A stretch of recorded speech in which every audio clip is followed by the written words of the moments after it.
Le Venezuela est au bord de l'implosion. L'inflation avoisine les 700%, la plus élevée au monde. Et outre la pénurie alimentaire, le pays doit faire face à une très forte insécurité. C'est dans ce contexte que s'affrontent Nicolás Maduro, qui ne veut pas quitter le pouvoir, et une opposition qui réclame du changement. Enrique Capriles est l'un des leaders de cette opposition.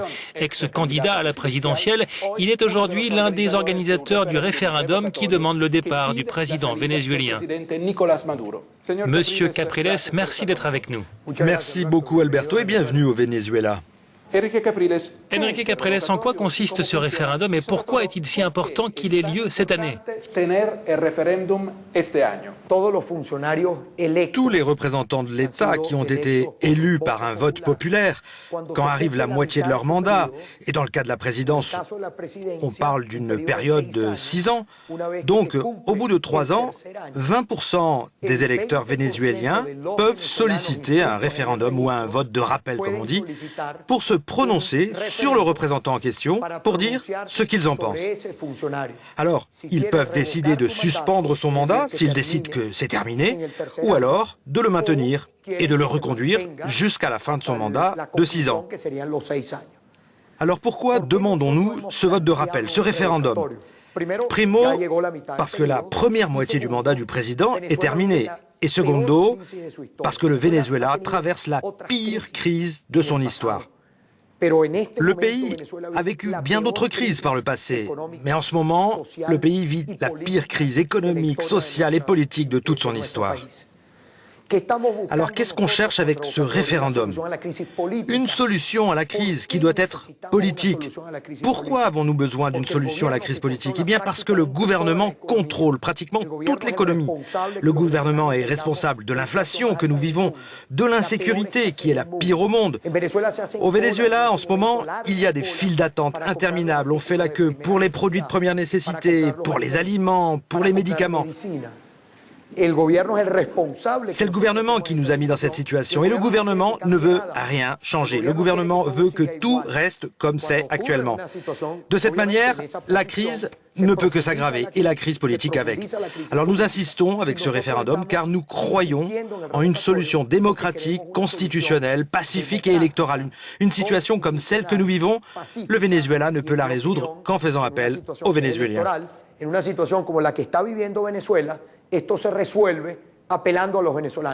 Si le référendum ne se tient pas cette année, que fera l'opposition? Selon moi, si le référendum n'a pas lieu cette année, nous pourrions avoir une explosion sociale au Venezuela. Ou comme résultat de ces tensions sociales qui grandissent de jour en jour, on pourrait avoir un coup d'État militaire. Nous ne voulons pas d'explosion sociale, on ne veut pas de coup d'État militaire. Selon nous, il n'y a qu'une solution et elle est dans la Constitution, c'est le référendum. Parlons du risque de coup d'État militaire. L'armée, la police, vous pensez que... Un policier au Venezuela ou un garde national, je vous le disais avant l'interview, ce sont les moins bien payés de tout le continent. Un policier gagne $30 par mois. $30. Vous savez combien il faut au minimum pour faire vivre une famille de 5 personnes? $185. Comment vit un policier? Comment vit un garde national? Si vous me demandez quelle est leur situation, presque chaque fonctionnaire de police, chaque militaire, presque tous viennent des quartiers pauvres, des secteurs les plus humbles de notre pays. Ils ne sont pas riches, ils ne sont pas des millionnaires. Les policiers sont aussi affectés par la crise. Aujourd'hui, nous le voyons. Ces fonctionnaires ne veulent pas réprimer les manifestations, ils ne veulent pas utiliser la force pour éviter le recours à un mécanisme constitutionnel. Au contraire, ils seraient, je suis sûr qu'ils seraient en faveur de la tenue d'élections. Parce qu'ils savent qu'une élection donnera un nouveau gouvernement et que de cette façon, nous allons commencer à faire redémarrer le Venezuela. Le Venezuela n'a aucun avenir avec Maduro. Vous devez le savoir à l'étranger, un gouvernement qui a perdu les élections en décembre, il y a un peu plus de 6 mois. Ils ont tout perdu. Ils ont perdu d'une manière écrasante, mais ils continuent de suivre le même chemin, le même discours. Et savez-vous quel est le discours du gouvernement par rapport à la crise? Eh bien, il dit qu'il y a une guerre économique. Mais quelle guerre économique? Menée par qui? Vous pensez que ce que nous vivons au Venezuela a quelque chose à voir avec les États-Unis ou avec un autre pays de la planète? Eh bien non. Le problème, c'est que le Venezuela a été volé, qu'ils ont détourné des fonds, détruit l'appareil productif. Ils ont volé la plus grande manne pétrolière de l'histoire du Venezuela. Ici, plus d'1 milliard de dollars a été investi ces dernières années. Et où est passé l'argent? Où sont passées les ressources? Pourquoi y a-t-il des pénuries au Venezuela? Vous savez ce qu'on mange au Venezuela? Des mangues. C'est comme ça que s'alimente aujourd'hui une bonne partie des habitants. Des mangues et du yucca. C'était impensable il y a quelques années dans ce pays. Impensable d'imaginer que les Vénézuéliens soient confrontés à la famine, qu'ils aient faim. Mais on y arrive, tous les jours, un peu plus. Alors que faire face à cela? Eh bien, nous devons changer. Nous avons besoin de changement. Parce que nous ne croyons pas en l'explosion du pays. Si vous étiez président, quelle décision adopteriez-vous en premier? Quel changement économique envisageriez-vous? Feriez-vous appel au FMI, par exemple? Beaucoup de gens à l'extérieur pensent que le Venezuela n'a que du pétrole. Eh bien non, ce n'est pas le cas. Si vous connaissez mon pays, vous savez que nous avons toutes les terres nécessaires pour produire les aliments ici. Le Venezuela a des réserves de gaz, il a des réserves d'or. Il y a eu une discussion approfondie avec le secteur minier. Le Venezuela a des réserves de coltan, les plus importantes du monde. Le Venezuela a aussi la réserve d'eau douce la plus grande du monde. Le pays a la possibilité de développer son tourisme. Le Venezuela, et je ne dis pas ça parce que je suis vénézuélien, je vous dis cela parce que c'est une évidence, le Venezuela a tout ce qu'il faut. La clé pour que l'économie fonctionne, c'est que vous devez créer de la confiance. Les investisseurs du monde entier attendent un changement au Venezuela pour pouvoir venir. Parce qu'au Venezuela, tout est pratiquement à faire. C'est un pays où il y a de nombreuses possibilités pour entreprendre, pour créer de l'emploi, pour créer des opportunités. Vous savez, c'est un petit pays en termes de population. Nous sommes 30 millions.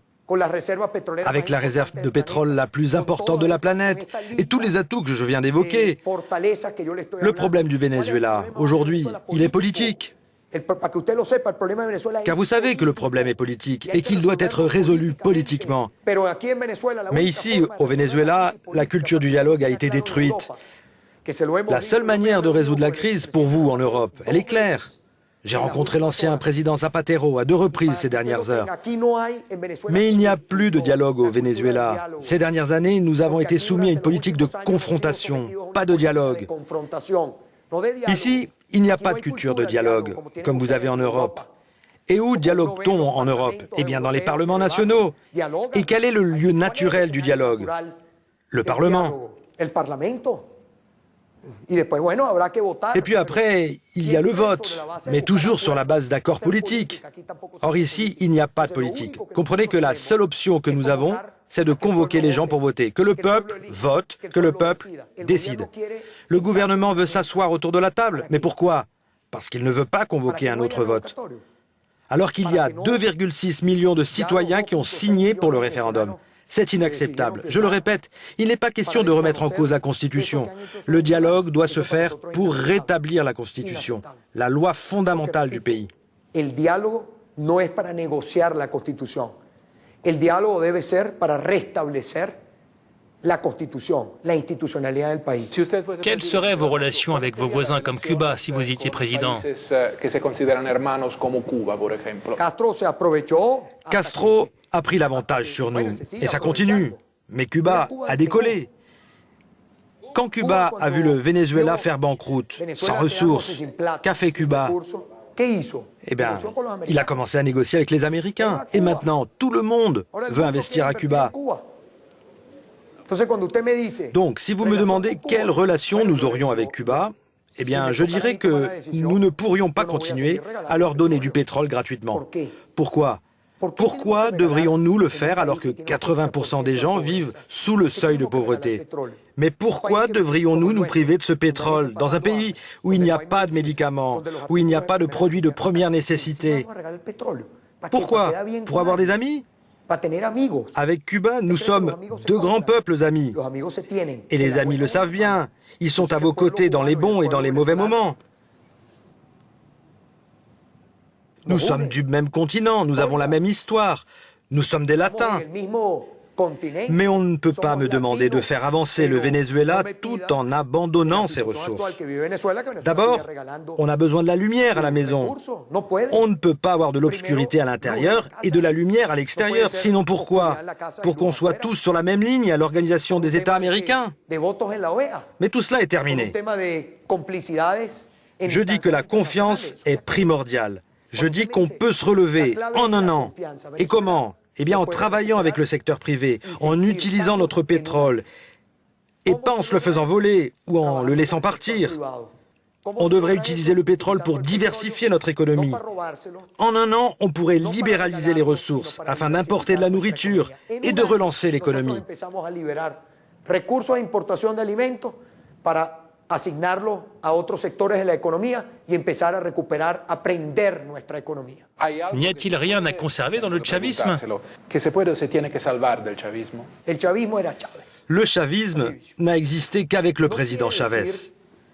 Mais cela ne signifie pas que les partisans de son projet ne puissent pas avoir le droit d'avoir des représentants politiques, et ils en ont.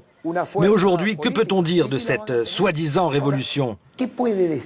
Chavez a placé la lutte contre la pauvreté comme le premier objectif. Et la question est, 17 ans plus tard, où en est la pauvreté au Venezuela? Et la réponse est, elle est encore pire. Il y a encore plus de pauvres qu'avant. ¿Cuál es la situación de pobreza en Venezuela? ¿Quiere que le responda? Hay más pobres que antes. L'autre grand problème du pays, c'est l'impunité. Que faudrait-il faire pour changer cela?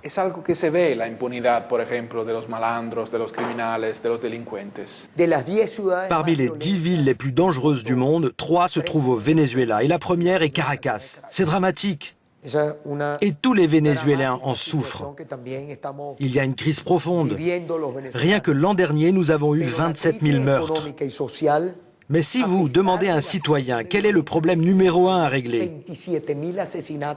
il vous dira que c'est l'économie. Malgré la violence, le pire problème pour les citoyens, c'est l'économie. A pesar de la situación de violencia que vivimos, el principal problema del venezolano hoy es el económico. Mais je vais répondre à votre question. Il faudrait changer plusieurs choses. ¿Qué pasa en Venezuela? Que la justicia no sirve. La façon dont la justice est administrée. Le procureur ne devrait pas être la seule autorité. On pourrait renforcer les pouvoirs de la police.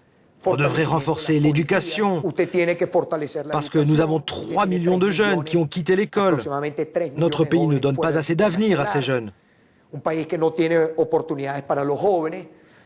Mais pour régler tous ces problèmes, vous devez d'abord avoir de la volonté politique. Tout l'État doit faire un effort pour travailler avec le peuple. Je crois personnellement que ce gouvernement ne veut pas davantage de sécurité.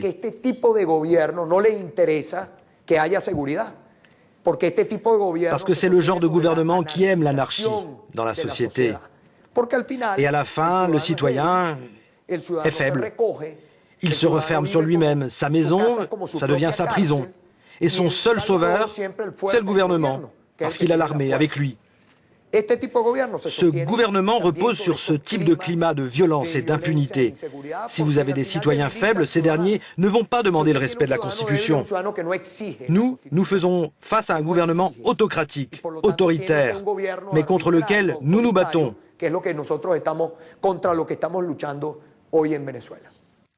Au nom d'une certaine idéologie, le Venezuela a fermé les yeux face aux incursions sur son territoire de groupes armés tels que les FARC. Qu'en pensez-vous? Ils sont toujours là. Ces groupes sont toujours là. Mais Alberto, vous savez ce que représentent ces groupes paramilitaires. Ils sont à Caracas et dans d'autres villes. Les gens les appellent les colectivos. Ce sont des sortes de travailleurs sociaux, mais c'est tout le contraire. Ce sont des groupes armés, totalement hors la loi. Ce ne sont pas des forces de sécurité, ils ne portent pas d'uniforme. Ce sont juste des commandos paramilitaires, protégés par l'État. Et ils incarnent la situation de violence dans laquelle nous vivons. Eso forma parte entonces también de la situación de violencia que estamos nosotros viviendo. Le chavisme a été très généreux envers une large partie de la population, mais pour beaucoup, tous ces cadeaux ont détruit l'esprit de ces gens. Le gouvernement a détruit le système de santé, d'éducation. Et le programme qui visait à offrir à chacun une maison ou un appartement n'était qu'un mensonge. Ils n'ont pas construit 1 million de logements. Et c'est la raison pour laquelle ils ne veulent pas que l'on change la loi, parce que cette nouvelle loi révélera le nombre exact de logements construits au Venezuela durant toutes ces années. Alors comment faire redémarrer le pays? En travaillant dur. Et je pense qu'une majorité de gens sont bien conscients de cela. Durant des années, les gens se sont servis d'un système qui a détruit les valeurs du travail. Mais on peut les faire revenir. Les Vénézuéliens savent travailler dur. Nous ne sommes pas des fainéants. Et je vous le dis, ne croyez pas ce que vous dit le gouvernement. Ne regardez pas le pays sous le seul prisme du gouvernement actuel. Nous sommes différents de ce gouvernement. No vea Venezuela en función al gobierno, porque los venezolanos no nos parecemos al gobierno. Que diriez-vous aux partis de gauche européens et d'ailleurs qui soutiennent le gouvernement? Los invito a que vengan a Venezuela. Je les invite au Venezuela. Je les recevrai. Je veux être direct. Je ne suis pas un conservateur. Et je ne crois pas que le Venezuela est un conflit entre sa gauche et sa droite. Ça, c'est une excuse. Derrière, il y a autre chose. Le Venezuela n'a jamais eu un gouvernement de droite. Le pays n'a jamais porté la droite dans son cœur. Si vous voulez un débat idéologique, ne me le demandez pas à moi. Demandez-le aux gens, s'ils sont de droite ou de gauche. Le problème du Venezuela n'est pas idéologique. On a un soi-disant gouvernement de gauche, mais quand vous regardez comment il agit, il ressemble à un gouvernement d'extrême droite. Et quand vous écoutez son discours, vous voyez bien qu'il est conservateur. Et ça serait un gouvernement de gauche. C'est faux. Je veux être clair aussi sur un autre point. J'invite tous les gens de gauche qui soutiennent ce gouvernement. Je leur dis, venez. Moi, je vous accueillerai, mais pas comme le fait le gouvernement, qui vous mettra dans une bulle. Je vous montrerai la réalité. Je les amènerai dans les bidonvilles et pas dans le palais présidentiel. C'est là qu'ils iront avec moi. Les autorités les conduisent généralement dans des endroits charmants, dans des bulles. C'est typique de ce gouvernement. Ils vivent déconnectés du monde et essayent ensuite de faire croire au monde que leur bulle, c'est la réalité. Moi, je leur dis, venez, et n'ayez pas peur. Ne vous mettez pas à l'abri, ici ou dans une autre ville, dans un joli bureau avec de l'air conditionné. Alors ils parlent de revendications. Mais quelles revendications? Venez au Venezuela, voir la réalité. J'ajoute ceci. Il n'y a pas de complot international guidé par l'impérialisme contre les gouvernements de gauche en Amérique latine. Ça, c'est un mensonge de plus.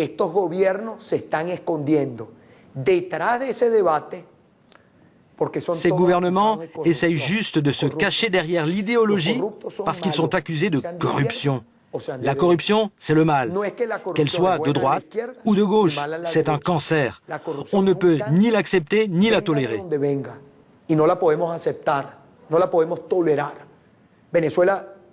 Le Venezuela souffre du manque de nourriture, de médicaments. Nous sommes l'économie la moins compétitive du monde et le pays a le plus fort taux de corruption au monde. Nous sommes en dernière position en matière de transparence. Et nous, on a